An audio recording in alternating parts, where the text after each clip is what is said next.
welcome on to another episode of Law in Pidgin. My name na Hope Azinche Oziri. Today we go talk about impersonation. Those people they impersonate public officers, okay, man no use that big word. Those people they pretend as if say na them be public officers. For example, they pretend as if say be policeman.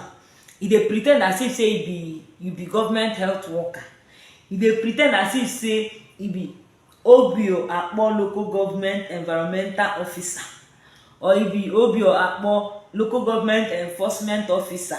Like they pretend as if say maybe where public officers suppose come check whether somebody don't pay tax, somebody don't buy a particular ticket. They come pretend as if say na him be that officer.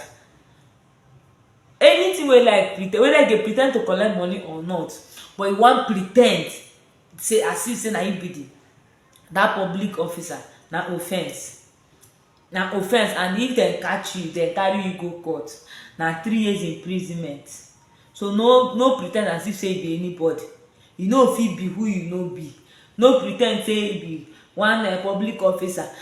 Maybe during election, one pretend as if you be INEC staff, or one pretend as if, in fact, you understand wetin e mean say person dey wan claim wetin you no be.